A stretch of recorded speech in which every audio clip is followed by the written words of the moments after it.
Hello students, in this video we'll discuss chapter number 11, The March to Freedom, 1919 to 1947।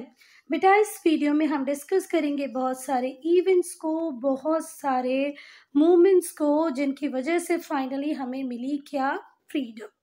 ठीक है बात। हम इस चैप्टर को स्टार्ट करेंगे 1915 से। ये वो ईयर था जिस ईयर में गांधी जी इंडिया वापस आ गए थे साउथ अफ्रीका से। इंडिया वापस आने के बाद गांधी जी ने किए बहुत सारे सत्याग्रह मूवमेंट्स। फिर अंग्रेजों ने पास किया रोलैक्ट एक्ट, फिर हमने की हड़ताल, फिर हुआ जलियांवाला बाग, फिर हुई नॉन कोऑपरेशन मूवमेंट, फिर हुआ चौरी चौरा, फिर हुई सिविल डिसोबीडियंस मूवमेंट, फिर हुआ गांधी इरविन पैक्ट, ब्ला ब्ला ब्ला। ये सब हम इस चैप्टर में पढ़ने वाले हैं। ठीक कोई बात। चलो, तो जो बेटा इंडियन नेशनल मूवमेंट था वो 1919 तक इंडियन सोसाइटी के हर सेगमेंट को अपने आप में इन्वॉल्व कर लेता है। मतलब अब जो इंडियन नेशनल मूवमेंट था वो सिर्फ कांग्रेस का, गांधी जी का या मुस्लिम लीग का मूवमेंट नहीं रह जाता है। अब ये मूवमेंट जो है ये हर व्यक्ति का हो जाता है जो इंडिया में रह रहा होता है, भले ही वो किसान हो, मतलब पीसेंट्स हो, ट्राइबल हो, आदिवासी एरिया में रहने वाला कोई व्यक्ति हो, स्टूडेंट्स हो, बच्चे हो, वीमेन औरतें हों, या लेबरर्स हों, मजदूर हों। तो अब 1919 एक ऐसा टाइम था बेटा जिस टाइम तक हर व्यक्ति आज़ादी के रिगार्ड्स में सोच रहा था, आज़ादी की बातें कर रहा था, ब्रिटिश गवर्नमेंट से परेशान था, भले ही वो किसान हो, भले ही वो औरतें हों, भले ही वो बच्चे हों, भले ही वो लेबर क्लास हो। ठीक है, इतनी बातें क्लियर है। चले, तो जैसे ही ये सारे लोग नेशनल मूवमेंट में पार्ट लेना चालू कर देते हैं तो जो हमारा नेशनल मूवमेंट होता है वो बच्चों क्या बन जाता है, मास मूवमेंट। ठीक है, और नेशनल मूवमेंट को मास मूवमेंट बनाने में एक ही व्यक्ति का रोल है, वो है गांधी जी। ठीक है बात। महात्मा गांधी को हम इस बात का क्रेडिट देंगे कि भाई उन्होंने इतना बड़ा ट्रांसफॉर्मेशन कर दिखाया, नेशनल मूवमेंट को क्या बना दिया, मास मूवमेंट बना दिया। ये जो फेज था फ्रीडम मूवमेंट का, इसको हम कहते हैं गांधीयन एरा, क्योंकि सच में हर तरफ गांधी जी गांधी जी गांधी जी। चंपारण में भी गांधी जी, खेड़ा में भी गांधी जी, अहमदाबाद में भी Gandhi ji, non cooperation India में भी गांधी जी, चौरी चौरा विड्रॉ करने में भी विड्रॉ तो मूवमेंट किसने की थी, गांधी जी ने। ठीक है बात। चलो, अब हम पढ़ेंगे इमरजेंस ऑफ गांधी जी। तो बच्चों आप सबने ही महात्मा गांधी के ऊपर ऐसे कभी ना कभी तो लिखा ही होगा, है ना। तो आपको पता ही होगा कि भाई इनको बर्थडे 2 अक्टूबर को आता है और किस ईयर में ये बॉर्न हुए थे, 1869 में। गांधी जी इस टाइम तक एक प्रोमिनेंट फिगर बन चुके थे। ठीक है, कैसे बन चुके थे, क्योंकि इन्होंने साउथ अफ्रीका में भी अपार्थाइड के अगेंस्ट में मूवमेंट चलाए थे। वहां पर भी ब्रिटिश गवर्नमेंट ही थी, तो ब्रिटिश गवर्नमेंट तो एक तरीके से गांधी जी से परेशान उनके इंडिया आने से पहले से ही हो गई थी। जब गांधी जी साउथ अफ्रीका में थे ना, तब भी अंग्रेज बहुत परेशान थे भाई गांधी जी से। वहां पर भी इन्होंने नटल कांग्रेस बना दी थी, दूसरा अपार्थाइड के अगेंस्ट में बहुत मूवमेंट की थी। तो गांधी जी एक इम्पॉर्टेंट प्रोमिनेंट फिगर इस टाइम तक बन चुके थे। या ऐसे कह सकते हैं कि इस टाइम के प्रोमिनेंट फिगर थे महात्मा गांधी। इनका जन्म हुआ था 2 अक्टूबर 1869 को। इनका जो बर्थ प्लेस था वो था पोरबंदर, जो है गुजरात में। गांधी जी ने लॉ की पढ़ाई की, कहाँ पर की थी बच्चा, इंग्लैंड में। ठीक है, इंग्लैंड से पढ़ाई की और लॉ प्रैक्टिस के लिए ये गए साउथ अफ्रीका। एक तो इंग्लैंड से पढ़े थे तो अंग्रेजी नियम कानूनों को बहुत अच्छे से जानते थे। फिर प्रैक्टिस करने चले गए एक ऐसी जगह जहां पर भी अंग्रेजी हुकूमत थी, मतलब ब्रिटिश रूल ही था, और वहां पर वो लगभग कितने ईयर रहे, 20 ईयर्स रहे। उनकी जो वाइफ थी उनका नाम था कस्तूरबा बाई, और शादी कब हो गई थी गांधी जी और कस्तूरबा बाई की, 1883 में। तो गांधी जी का जन्म हुआ 2 अक्टूबर 1869 को। पढ़ाई हुई इंग्लैंड में लॉ की, फिर वो गए प्रैक्टिस के लिए, लॉ प्रैक्टिस के लिए साउथ अफ्रीका, वहाँ रहे 20 साल। और इनकी वाइफ का नाम क्या था, कस्तूरबा बाई। शादी किस ईयर में हुई थी, 1883 में। बेटा जब ये लॉयर या लॉ प्रैक्टिस कर रहे थे कहाँ पर, साउथ अफ्रीका में, during his practice as lawyer in South Africa, Gandhi ji ने बहुत स्ट्रगल किया कि वहाँ पर पुअर इंडियंस की कंडीशन को थोड़ा सा इम्प्रूव करा पाए। ड्यूरिंग हिज प्रैक्टिस, जब वो प्रैक्टिस कर रहे थे एज अ लॉयर, कहाँ पर, साउथ अफ्रीका में, तो गांधी जी ने बहुत ज़्यादा कोशिश की कि भाई वहाँ पर जितने भी पुअर इंडियंस हैं उनकी कंडीशन को थोड़ा इम्प्रूव किया जाए। उसके लिए उनसे जो भी बन पड़ा उन्होंने सब कुछ किया। साउथ अफ्रीका में उस टाइम में थी ब्रिटिश गवर्नमेंट और वो इंडियंस को बहुत ही पुअर ट्रीटमेंट देती थी, इनह्यूमनली ट्रीट किए जाते थे वहाँ पर इंडियंस। और 1894 में हमारे गांधी जी ने साउथ अफ्रीका में बना ली थी नटल इंडिया कांग्रेस। क्या बना ली थी बच्चा? Nuttall India Congress. क्यों बना ली थी कांग्रेस को? बनाने का वो यही था कि भाई उन्हें इंडियंस की कंडीशन को इम्प्रूव करना था, इंडियंस के लिए लड़ना था, तो उन्हें चाहिए थी एक ऑर्गेनाइजेशन जो उन्होंने बना भी ली, जिसका नाम था नटल इंडियन कांग्रेस। ये चाहते थे कि भाई साउथ अफ्रीका में हम इंडियंस के साथ क्यों डिस्क्रिमिनेशन हो रहा है, क्यों भेदभाव हो रहा है, और इसके अगेंस्ट में ही लड़ना था। और लड़ने के लिए बनाई क्या? Nuttall Indian Congress. इन्होंने साउथ अफ्रीका में ही सत्याग्रह के कंसेप्ट को इवॉल्व किया। सत्याग्रह क्या है? Peaceful non violent agitation. क्या है? Peaceful non violent agitation. अब नटल इंडियन कांग्रेस बन गई। गांधी जी ने वहीं पर सत्याग्रह के कंसेप्ट को इवॉल्व किया। सत्याग्रह क्या बोल सकते हो आप कि भाई ये पीसफुल नॉन वायलेंट एजिटेशन का मेथड है जिसको यूज कर रहे थे हमारे गांधी जी साउथ अफ्रीका में अपने स्ट्रगल के लिए। सत्याग्रह ट्विन प्रिंसिपल्स पे बेस्ड होता है बच्चा, ट्रूथ एंड नॉन वायलेंस, हमेशा सच के साथ रहेंगे, कभी भी वायलेंट नहीं होंगे। तो इनका जो पीसफुल नॉन वायलेंट एजिटेशन था उसे क्या कहते हैं? सत्याग्रह। और इसकी इन्होंने बहुत हेल्प ली जब ये साउथ अफ्रीका में स्ट्रगल कर रहे थे। ये थे हमारे गांधी जी अपनी अर्ली एज में और ये बाद वाली एज में, या ऐसे भी बोल सकते हैं ये हैं यंग गांधी जी और ये हैं ओल्ड गांधी जी। ये हैं वो गांधी जी जो इंग्लैंड पढ़ने गए थे, ये हैं वो गांधी जी जिन्होंने अपने बालों को सेव कर लिया, इंडिया में फ्रीडम स्ट्रगल में लग गए, धोती पहनने लग गए थे। तो गांधी जी इंडिया वापस आते हैं 1915 में। 1915 में गांधी जी इंडिया वापस आ जाते हैं, इंग्लैंड में पढ़ने के बाद, अफ्रीका में प्रैक्टिस करने के बाद, साउथ अफ्रीका में प्रैक्टिस करने के बाद। इसके बाद जो इंडियन नेशनल मूवमेंट चल रही थी उसमें एक नया ही फेज स्टार्ट हो। इनके अगर हम पहले इन्वॉल्वमेंट की बात करें कि भाई इन्होंने इंडिया में आते ही किसकी बात की, तो इन्होंने इंडिया में आते ही अपने आप को इन्वॉल्व किया पुअर पीजेंट्स के साथ, और वो भी कहाँ पर? चंपारण में। चंपारण कहाँ पर है? बिहार में। एक स्मॉल डिस्ट्रिक्ट है चंपारण, किस स्टेट का? बिहार का।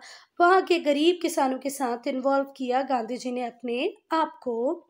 और ये जो गरीब किसान थे ये लड़ रहे थे अंग्रेज़ों के खिलाफ। क्यों लड़ रहे थे अंग्रेज़ों के खिलाफ? क्योंकि जो ब्रिटिश गवर्नमेंट थी इनसे फोर्सिवली इंडिगो ग्रो करवाती थी, और इंडिगो मतलब नील एक ऐसी क्रॉप है बेटा जो सॉइल की फर्टिलिटी को खत्म कर देती है। नील बोले तो इंडिगो, इंडिगो बोले तो आप लोगों ने वो ऐड देखा होगा ना, आया नया उजाला 4 बूंदों वाला, जो व्हाइट क्लॉथ्स में हम नील देते हैं ना, कल क्या बोलते हो आप इसको, चलो जो भी कुछ बोलते हो, नील देना, मम्मी से पूछना वो बता देगी आपको। तो इससे बनता था रॉयल ब्लू कलर जो यूज होता था इंग्लैंड में। और इसको अगर 1-2 साल आप खेतों में बो दो ना तो आपकी सॉइल की फर्टिलिटी पूरी तरह खत्म हो जाती थी। तो जो किसान थे वो बोलते थे हमें फूड क्रॉप ग्रो करने दो, पर अंग्रेज बोलते थे नहीं नहीं नहीं, आपको तो नील ही ग्रो करना है। अब हम पढ़ेंगे चंपारण, अहमदाबाद और खेड़ा के सत्याग्रह। जो किसान थे चंपारण बिहार के, उन्हें फोर्स किया जाता था कि इंडिगो आप ग्रो भी करो और उसको फिर सेल भी करो at a very low prices. तो पहली बात तो भाई मैं अपनी खेतों की फर्टिलिटी खत्म कर दे रही हूँ इस इंडिगो को ग्रो कर करके, और उसके बाद भी जो प्राइस एट एंड मुझे मिल रहा है वो इतना लो है, इतना लो है कि मैं सर्वाइव भी नहीं कर पा रही हूँ। तो प्लांटर्स को हमें बहुत ही लो प्राइजेस में सेल करना पड़ता था इंडिगो, किसको? उस टाइम में किसान को। 1917 में गांधी जी डिफाइड ब्रिटिश ऑर्डर्स, गांधी जी ने अवमानना की, गांधी जी ने नहीं माना ऑर्डर किसका? ब्रिटिशर्स का। और कहाँ पहुंचे? चंपारण। गांधी जी ने डिक्लेयर किया कि जब तक वो उस प्लेस को नहीं छोड़ेंगे, जब तक जस्टिस नहीं मिल जाता मेरे किसानों को, चंपारण के किसानों को जब तक न्याय नहीं मिल जाता, मैं इस जगह को छोड़ूंगा नहीं। और फिर अल्टीमेटली हमारी जो गवर्नमेंट थी, मतलब हमारी नहीं थी, ब्रिटिश गवर्नमेंट थी, वो बेचारी अंडर प्रेशर इंक्रीज करती है प्राइजेस को, किसके, इंडिगो के। मतलब अब किसान बेचारा इस बात से तो परेशान नहीं होगा कि भाई मुझे प्राइजेस कम मिलेंगे, ठीक है, पर ये प्रॉब्लम अभी भी बनी हुई थी कि सॉइल की फर्टिलिटी सच में खत्म हो जाती है। पर ठीक है, छोड़ो, प्राइस तो मिल रहा है। तो अल्टीमेटली जो गांधी जी का इन्वॉल्वमेंट था, उसकी वजह से जो ब्रिटिश गवर्नमेंट थी उसने घुटने टेके और फिर प्राइजेस को इंक्रीज किया जो किसानों को मिलने वाला था उनके इंडिगो के रिटर्न में, है ना। तो पहला सत्याग्रह समझ में आया। 1917 में गांधी जी कहाँ पहुँचे, चंपारण, और बोले मैं यहाँ से जब तक नहीं हिलूंगा जब तक जस्टिस नहीं मिल जाता। और अल्टीमेटली गवर्नमेंट ने घुटने टेके और प्राइजेस बढ़ा दिए। नेक्स्ट है कि अहमदाबाद का केस। अहमदाबाद में जो वर्कर्स थे टेक्सटाइल मिल के, ये 1918 की बात है ना बेटा, वो बड़े परेशान थे। क्यों परेशान थे? क्योंकि उनसे बहुत ज़्यादा टाइम तक काम लिया जाता था और उन्हें वेजेस मिलते थे बहुत कम। गांधी जी ने वर्कर्स को सपोर्ट किया अगेंस्ट द मिल ऑनर। जो मिल के जो ऑनर थे वो बहुत कम पैसा देते थे वर्कर्स को, तो they were eventually force to increase the workers wages. और गांधी जी का जैसे इन्वॉल्वमेंट हुआ, बेचारे मिल ऑनर्स ने भी घुटने टेके और वर्कर्स को अच्छा खासा पे दिया। तो पहला सत्याग्रह किया गांधी जी ने कहाँ पर, चंपारण में। फिर कहाँ, टेक्सटाइल मिल वर्कर्स के साथ खड़े हुए। और उसके बाद गुजरात में ही एक जगह और थी बच्चा, जिसे हम किसके नाम से जानते हैं, खेड़ा के नाम से। वहां पर भी गांधी जी पहुंचे और अपने आप को इन्वॉल्व किया। उन्होंने पीजेंट्स को सपोर्ट किया जो टैक्सेस पे नहीं कर पा रहे थे। क्यों नहीं कर पा रहे थे भैया? क्योंकि उनकी क्रॉप फेल हो गई थी। आज गवर्नमेंट हमारी हमसे इनकम टैक्स लेती है, तो कब लेती है भाई हमसे इनकम टैक्स? जब हम कोई इनकम अर्न करें। अगर हमारी इनकम ही नहीं है तो गवर्नमेंट हमसे टैक्स नहीं लेगी। पर जो ब्रिटिश गवर्नमेंट थी थोड़ी सी पगली थी। क्यों पगली थी? कि अगर क्रॉप प्रोडक्शन होगा तो उसका थोड़ा हिस्सा हम टैक्स के फॉर्म में दे देंगे, पर जब क्रॉप प्रोडक्शन ही नहीं हो रहा है तो हम टैक्सेस कैसे भर पाएंगे? बिल्कुल पॉसिबल ही नहीं है हमारे लिए। पर अंग्रेज इस बात को समझने को तैयार नहीं थे। तो वहाँ के पीजेंट्स बोल रहे थे कि भाई इस साल का टैक्स आप ना लें क्योंकि हमारी क्रॉप हो गई है फेल। अंग्रेज मानने को तैयार नहीं थे। गांधी जी ने इस मूवमेंट को भी सपोर्ट किया, है ना। और फाइनली जीत मिली गांधी जी को यहाँ पर भी। और गांधी जी के इन्वॉल्वमेंट के साथ ही जो ब्रिटिश गवर्नमेंट थी उसने बोला ठीक है भाई, हम अबेंडन करते हैं, छोड़ देते हैं tax collection from the peasants that year. इस साल का टैक्स कलेक्शन हम नहीं करेंगे। चलो अब हम पढ़ेंगे गांधी जी की बातों को। देखो, जो गांधी जी थे वो पहले लीडर थे जिन्होंने फ्रीडम स्ट्रगल में कॉमन पीपल को इन्वॉल्व करने की बात की, कॉमन पीपल को मूवमेंट का हिस्सा बनाया। 1919 में गांधी जी एक पॉपुलर फिगर बन गए थे, ठीक है। Most endured to the masses. Masses में जो सबसे ज़्यादा पॉपुलर, सबसे ज़्यादा पसंद किए जाने वाले लीडर थे वो गांधी जी थे। उन्होंने अपने आप को बहुत सारी न्यूमरस मूवमेंट के साथ एसोसिएट किया और उनका एक ही एम था, इंडिपेंडेंस, आज़ादी, आज़ादी, आज़ादी। अच्छा, आज़ादी के साथ साथ इनकी एक और इच्छा थी कि भैया जो सोसाइटी है, इंडियन सोसाइटी है, उसको रिफॉर्म करने की भी ज़रूरत है। क्योंकि इंडियन सोसाइटी में कुछ लोग जो हैं वो हायर स्ट्राटा पे बैठ के उन लोगों को एक्सप्लॉइट करते हैं जो लोअर कास्ट से बिलोंग करते हैं। तो गांधी जी का ऐसा विचार था कि आज़ादी जब तक हमें पूरी नहीं मिल जाती, जब तक हम ये कास्ट सिस्टम, अनटचेबिलिटी, ये सारी चीज़ें ख़त्म नहीं कर देते, वीमेन की कंडीशन को इम्प्रूव नहीं कर देते, तो ये सोसाइटी में रिफॉर्म की बात भी करते थे और आज़ादी की बात भी करते थे। जो मूवमेंट्स गांधी जी ने की वो सारी की सारी कैसी थी बच्चा? Non violent. The movement under him और नॉन वायलेंट, ठीक है। इन्होंने सत्याग्रह को प्रोपेगेट किया, अहिंसा को प्रोपेगेट किया, लोगों तक इस बात को समझाया कि अगर तुम्हारा कॉज सही है तो तुम्हें लड़ने की ज़रूरत नहीं है। एक दिन सामने वाले की अंतरात्मा जागेगी और वो तुम्हारे साथ आ जाएगा, तुम्हारे लिए काम करेगा। तो इन्होंने सत्याग्रह और अहिंसा के आइडिया को प्रोपेगेट किया और जो मेथड्स थी वो इतनी पॉपुलराइज हुई लोगों के बीच में कि बहुत सारे लोग गांधी जी के साथ जुड़ते चले गए। तो method he asked people to follow were very simple. इन्होंने जो मेथड्स लोगों से फॉलो करने को कही वो बहुत ही सिंपल थी और रिजल्ट भी उनका इफेक्टिव था, लॉन्ग लास्टिंग था। इस वजह से ये बहुत ही ज़्यादा पॉपुलर हो गए। अब हम पढ़ेंगे मॉन्टैग चेम्सफोर्ड रिफॉर्म्स को। ठीक है, कब आए ये? 1919 में आए। फर्स्ट वर्ल्ड वॉर खत्म होता है बच्चा 1918 में। फर्स्ट वर्ल्ड वॉर कब खत्म होता है? 1918 में।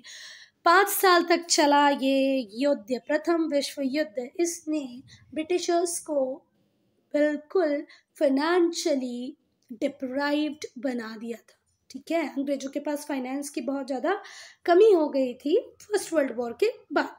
कब खत्म हुआ फर्स्ट वर्ल्ड वॉर? 1918 में खत्म हुआ। इसके बाद से जो गवर्नमेंट थी, ब्रिटिश गवर्नमेंट जो इंडिया में काम कर रही थी, वो लेके आई government of India act 1919। Government of India act pass हुआ 1919 में। लेके आने वाली कौन थी? British government. इसे हम मॉन्टैग चेम्सफोर्ड रिफॉर्म्स भी कहते हैं। गवर्नमेंट ऑफ इंडिया एक्ट का दूसरा नाम है मॉन्टैग चेम्सफोर्ड रिफॉर्म। क्या इंपॉर्टेंट फीचर्स थे इसके? पहला, जो सेंट्रल लेजिस्लेटिव काउंसिल है उसमें 2 हाउसेस होंगे। मतलब जो मॉन्टैग चेम्सफोर्ड रिफॉर्म आया 1919 में या गवर्नमेंट ऑफ इंडिया एक्ट जो आया 1919 में, उसके अकॉर्डिंग जो सेंट्रल लेजिस्लेटिव काउंसिल था उसमें 2 हाउसेस बनाए गए। एक था इंपीरियल लेजिस्लेटिव असेंबली और दूसरा था काउंसिल ऑफ स्टेट्स। इस सिस्टम को हम कहते हैं बाय कैमरल सिस्टम। क्या कहते हैं? Bicameral system. The majority in both houses was made up of elected member। और दोनों ही हाउसेस में जो मेजॉरिटी होगी मेंबर्स की वो कैसे होंगे? Elected members. तो पहला काम किया इस एक्ट ने कि भाई जो लेजिस्लेटिव काउंसिल था उसको बाई कैमरल बना दिया। 2 हाउसेज होंगे, एक होगा इंपीरियल लेजिस्लेटिव काउंसिल और दूसरा होगा काउंसिल ऑफ स्टेट्स। क्लियर है इतनी बात है? चलो, in the province states, province को आप ऐसे समझ लो स्टेट्स की तरह, the dual system was implemented. States में ड्यूअल सिस्टम को इम्प्लीमेंट किया गया जिसे हम डायरार्की भी कहते हैं। इस सिस्टम में जो सब्जेक्ट्स थे उन्हें डिवाइड कर दिया गया रिजर्व्ड और ट्रांसफर्ड में। गवर्नमेंट ऑफ इंडिया एक्ट 1919 में आया तो उसने सेंट्रल असेंबली में 2 हाउसेस बना दिए, वो हम पढ़ चुके हैं। स्टेट्स में डायरार्की सिस्टम चलाया जिसमें जो सब्जेक्ट थे स्टेट के उनको 2 कैटेगरीज में डिवाइड कर दिया, एक था रिजर्व, दूसरे थे ट्रांसफर्ड।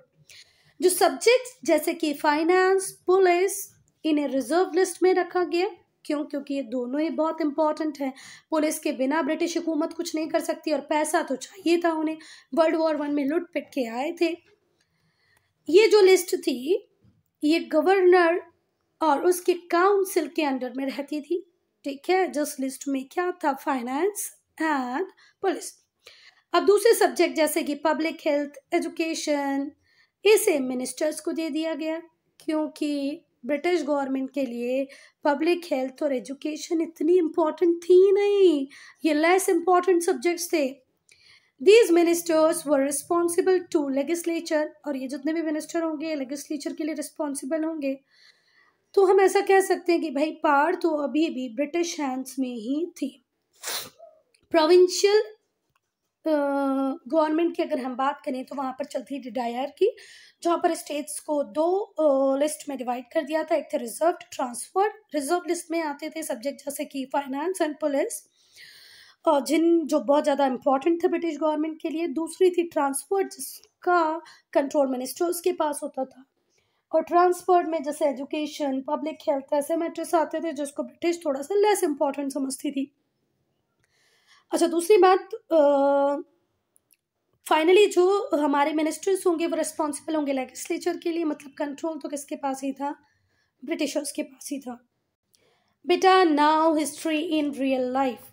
देखो, आज भी इंडिया में 2 हाउसेज ही हैं। हमारा Indian parliament bicameral system में रन करता है। एक है लोकसभा, दूसरी है Rajya Sabha. It was first introduce by Montagu Chelmsford reform, और ये पहली बार कहाँ पर ही इंट्रोड्यूस हुआ था? मॉन्टैग चेम्सफोर्ड रिफॉर्म्स में। अब हम पढ़ेंगे बहुत ही इम्पोर्टेंट इवेंट को, जरा ध्यान से देखना। The anti Rowlatt satyagraha, the first all India satyagraha. अब हम क्या करने वाले हैं? एंटी रोलैट सत्याग्रह, जिसे हम कहेंगे फर्स्ट ऑल इंडिया सत्याग्रह। जो गवर्नमेंट ऑफ इंडिया एक्ट था 1919 का, उसने इंडियंस को बहुत डिसअपॉइंटमेंट दी। ठीक है बात, इंडियंस बहुत डिसअपॉइंटेड थे गवर्नमेंट ऑफ इंडिया एक्ट 1919 से। They launched protest all over India, और इस वजह से ऑल ओवर इंडिया में प्रोटेस्ट हुआ। The British tried to control the situation. अब ब्रिटिश इस सिचुएशन को कंट्रोल करना चाहते थे, तो उन्होंने एक लॉ पास किया जिसका नाम था रोलैट एक्ट। रोलैट एक्ट, ठीक है बात। गवर्नमेंट ऑफ इंडिया एक्ट आया 1919 में, तो इंडियंस को ये बिल्कुल पसंद नहीं आया। इंडियंस परेशान थे, ठीक है, वो पूरे इंडिया में प्रोटेस्ट कर रहे थे। अंग्रेज इस बात से परेशान थे, तो अंग्रेजों ने पास कर दिया रोलैट एक्ट। इसमें जो नियम थे वो सुनोगे तो दंग रह जाओगे। वो ये थे कि भाई गवर्नमेंट किसी को भी जेल में डाल सकती है बिना ट्रायल के, बिना कन्विक्शन के, इन अ कोर्ट ऑफ लॉ। आपको कोर्ट ऑफ लॉ में प्रेजेंट ही नहीं करेंगे, उठा के सीधा जेल में डाल देंगे, और आपका ट्रायल होगा 2 साल बाद। ठीक हुई बात। पूरे 2 years तक आपसे जेल में कोई पूछने भी नहीं आएगा कि भाई तुमने ये गलती की भी थी या नहीं। Under it, the government could imprison any person without a trial or conviction in a court of law.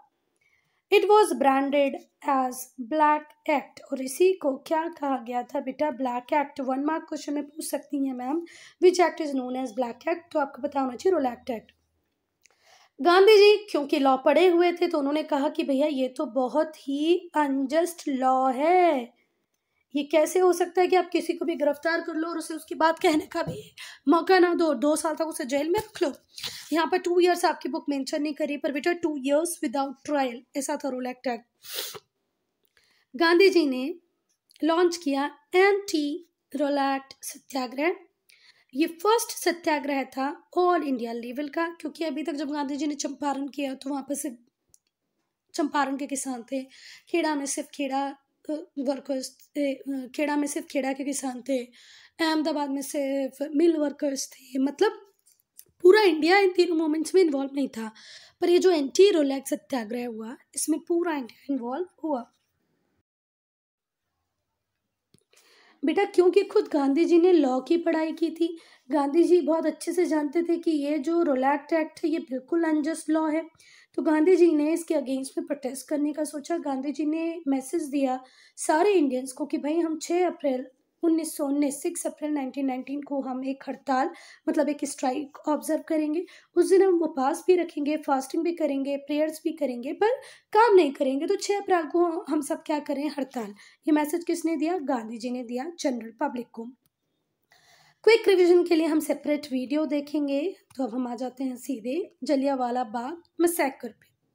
Jallianwala Bagh massacre, Jallianwala Bagh massacre.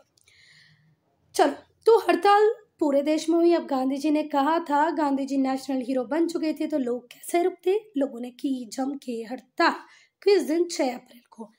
अंग्रेजों को आया बड़ा गुस्सा। अंग्रेज कहते कि अभी छोटा मोटा कंसेशन हम इन्हें दे रहे थे, चंपारण में ये जीत गए, गुजरात में ये जीते, खेड़ा में ये जीते, पर अब ऐसे थोड़ी कि पूरे इंडिया में हड़ताल कराएंगे, तो बहुत ही गलत बात है। तो गांधी जी को ही क्या कर लिया गया? अरेस्ट। 1919 6 अप्रैल को गांधी जी हो गए अरेस्ट। इसके बाद पंजाब से डॉक्टर सैफुद्दीन किचलेव और डॉक्टर सत्यपाल को भी कर लिया अरेस्ट। मतलब अब 3 लोगों को कर लिया अंग्रेजों ने अरेस्ट। ठीक है, 13 अप्रैल का टाइम आया 1919 13 अप्रैल। एक पीसफुल मीटिंग हो रही थी, कहाँ पर? जलियांवाला बाग, अमृतसर में।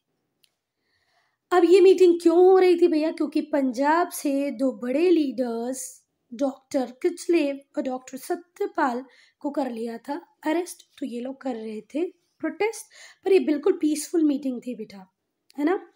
13 अप्रैल 1919 को एक बहुत ही शांति से चल रही थी मीटिंग, कहाँ पर? जलियांवाला बाग, अमृतसर में। क्यों हो रही थी? क्योंकि ये लोग बहुत गुस्सा थे कि भाई हमारे पंजाब से हमारे डॉक्टर किचलेव और डॉक्टर सत्यपाल को क्यों गिरफ्तार किया गया? जनरल डायर जो कि मिलिट्री कमांडर था अमृतसर का, उसको लगा कि मैंने मना किया है कि आपको प्रोटेस्ट नहीं करना है, फिर भी आप प्रोटेस्ट कर रहे हो, तो वो इंडियंस को एक लेसन देना चाहता था। तो इसने जलियांवाला बाग को पूरी चारों तरफ से घेरा, क्योंकि जलियांवाला बाग की दीवारें थी बहुत ऊंची ऊंची, ठीक है, कैसी बहुत ऊंची ऊंची दीवारें थी जलियांवाला बाग की। तो इन ऊंची दीवारों को यहाँ के लोग क्रॉस नहीं कर पाते और यहाँ पर सिर्फ एक ही एंट्री थी इस पार्क के अंदर जाने की, जलियांवाला बाग के अंदर जाने की एक ही एंट्री थी। तो ये जो जनरल डायर था इसने पूरा इसको सराउंड किया, सारे अपने जो क्या बोलते थे मिलिट्री थी इसको यहाँ लगवा दिया बिल्कुल, और ये जो एक ही एग्जिट थी इसको लगवा दिया ताला, और फिर अंदर हुई ओपन फायरिंग, डग डग डग डग डग डग, सारे इंडियंस को मार डाला, क्योंकि उसका एम ही था कि इंडियंस को एक लेसन मुझे सिखाना है कि मेरे मना करने के बाद भी ये लोग इकट्ठे हो रहे हैं। So wrong. He surrounded the Jallianwala Bagh and blocked it's only exit, एक ही एग्जिट थी उसको भी ब्लॉक कर दिया। तो जो क्राउड था वो ट्रैप हो गया उस पार्क के अंदर। जनरल डायर ने ऑर्डर किया अपने सोल्जर्स को, अटैक फायर, और फिर जैसे वो तुमने मूवी देखी होगी ना KGF 2, कैसे वो चलती है दिक दिक दिक दिक दिक, वैसे ही यहाँ पर भी होने लगा। यहाँ पर आपको उस मैसेके को दिखाने की कोशिश की गई है कि कैसे ये सोल्जर्स कंटिन्यू फायर करते रहे जब तक कि सारे व्यक्ति मर नहीं गए। Soldiers को ऑर्डर मिला to shoot the trapped people. They opened fire on the helpless men, women, children gathered there without any warning. बिना वार्निंग के इस गधे जनरल डायर ने गोलियां चलवा दी। वार्निंग भी नहीं थी उन लोगों को बेचारों को, उसमें बच्चे भी थे, औरतें भी थी, बूढ़े भी थे, सबके ऊपर करी open firing. Nearly everyone was killed, जितने भी व्यक्ति थे सबको लगभग मार डाला। इस इंसिडेंट की वजह से एक हॉरर, एक शॉक क्रिएट हुआ लोगों के दिमाग में। अच्छा, शॉक क्यों क्रिएट हुआ ये सुनना हम इतने डरपोक नहीं थे, क्योंकि वहां पर बच्चों को भी मार दिया गया, बूढ़ों को भी मार दिया गया। तो अब हर सत्याग्रही, हर रिवोल्यूशनरी ये सोच रहा है कि मैं तो पूरी तरह रेडी हूँ कि मैं अपनी कंट्री के लिए मरने को रेडी हूँ, पर मेरे छोटे से बच्चे का क्या, मेरे बूढ़े माँ बाप का क्या। तो मतलब अब एक डर उसके अंदर आ रहा था, पर वो डरे नहीं। दे प्रोटेस्टेड वायलेंटली, उन्होंने और वायलेंटली प्रोटेस्ट किया। British reacted brutally. अब जनरल डायर का दिमाग और खराब कि मैंने सोचा था कि मैं ऐसे मार दूंगा तो ये लोग डर के घरों में बैठ जाएंगे, पर ये क्या हुआ, ये तो और वायलेंटली एक्ट करने लगे। तो उन्होंने और ब्रूटली टॉर्चर करना चालू कर दिया, लोगों को अरेस्ट करना चालू कर दिया। जितने भी लीडर्स थे उन सब ने इस मैसेकर को कंडेम किया। Rabindranath Tagore reacted by renouncing his knighthood. Knighthood का जो टाइटल रविन्द्रनाथ टैगोर को मिला था उन्होंने उसे रिनाउंस कर दिया। गवर्नमेंट ने सारे न्यूज़पेपर को बैन कर दिया और जितनी फ्रीडम इंडियंस को मिली हुई थी सब सप्रेस कर दी। अब अंग्रेज सरकार पागल हो रही है ना, उसका दिमाग खराब हो रहा है भाई कि अब हम करें तो क्या करें। इतना प्रोटेस्ट इस कंट्री में होगा तो हमारी जो इंडस्ट्रीज हैं, हमारा जो प्रॉफिट्स हैं वो कैसे आएगा, ये तो प्रोटेस्ट में ही लगे रहे। तो इस प्रोटेस्ट को ख़त्म करने के लिए उन्होंने इंडियन न्यूज़पेपर्स को बैन किया, फिर फ्रीडम जो हमें मिली हुई थी उसको सप्रेस किया। ये जो वायलेंट मेजर्स गवर्नमेंट ले रही थी, गवर्नमेंट को लग रहा था हम इंडियंस टूट जाएंगे, पर उल्टा हम और ज़्यादा स्ट्रेंथेंड, और ज़्यादा मजबूत होते जा रहे थे। हमारी डिटर्मिनेशन और ज़्यादा बढ़ती जा रही थी टुवर्ड्स आज़ादी आज़ादी आज़ादी। 15 अप्रैल को मार्शल लॉ वॉज प्रोक्लेम्ड इन पंजाब। 15 अप्रैल को क्या हो गया बच्चा, मार्शल लॉ। बेटा अब हम पढ़ेंगे खिलाफत मूवमेंट कब, 1920। जो खिलाफत मूवमेंट थी वो स्टार्ट होती है 1920 में, और इसे स्टार्ट करने वाले होते हैं दो भाई जिन्हें हम क्या भी कहते हैं, अली ब्रदर्स। ठीक है बात, शौकत अली एंड मोहम्मद अली। 1920 में स्टार्ट होती है खिलाफत मूवमेंट। स्टार्ट करने वाले दो भाई हैं जिनका नाम है शौकत अली और मोहम्मद अली। ये प्रोमिनेंट मुस्लिम लीडर्स थे, ठीक है। मोहम्मद अली, शौकत अली क्या थे बच्चा? प्रोमिनेंट मुस्लिम लीडर्स थे।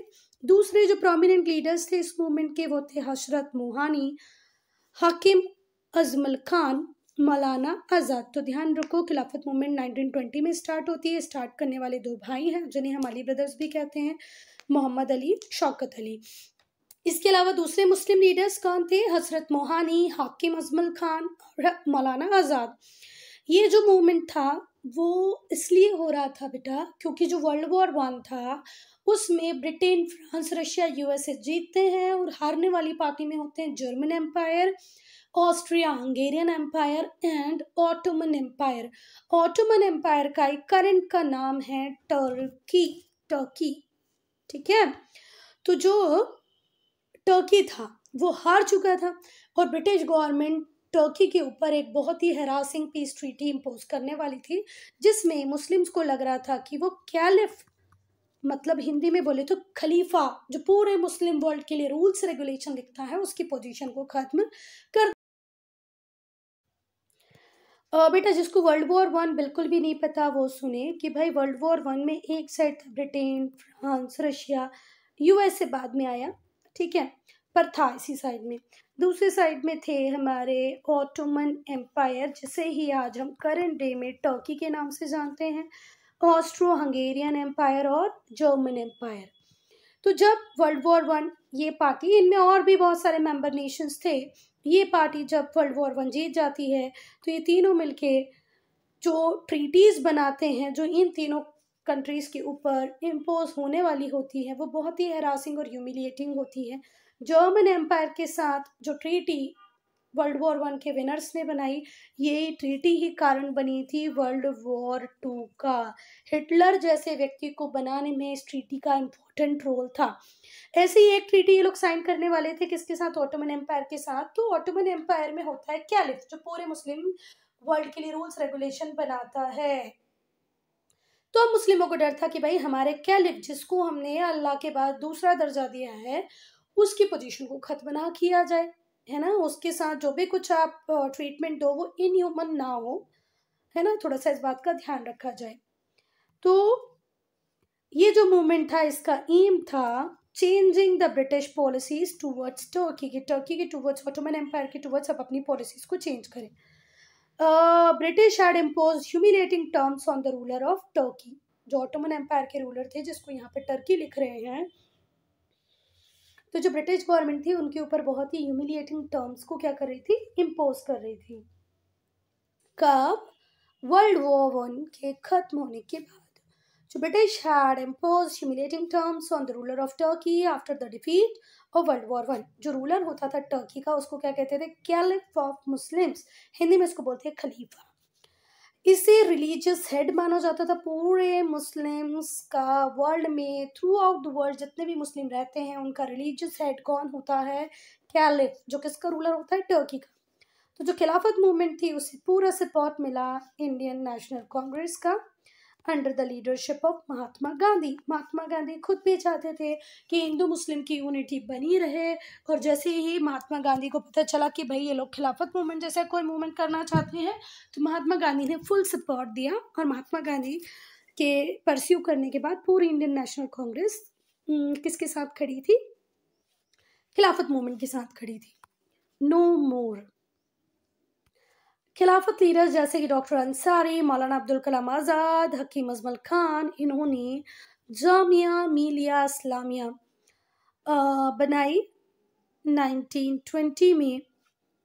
किसको प्रमोट करने के लिए? इंडिपेंडेंट एजुकेशन और सोशल रिजुविनेशन को प्रमोट करने के लिए अमंग द मुस्लिमों के बीच में एजुकेशन हो, सोशल रिजुविनेशन हो, इसको लाने के लिए इन्होंने बनाई, डॉक्टर अंसारी, मौलाना अब्दुल कलाम आज़ाद और अजमल खान ने क्या बनाई? जामिया मिलिया इस्लामिया। कब? 1920 में। और बाद में ये क्या बन गई? एक यूनिवर्सिटी। ये लोगो जामिया मिलिया का। Student, I am ending this video here. Only if you have any doubt, any problem, do write in comment section. We'll start part 2 with non-cooperation movement.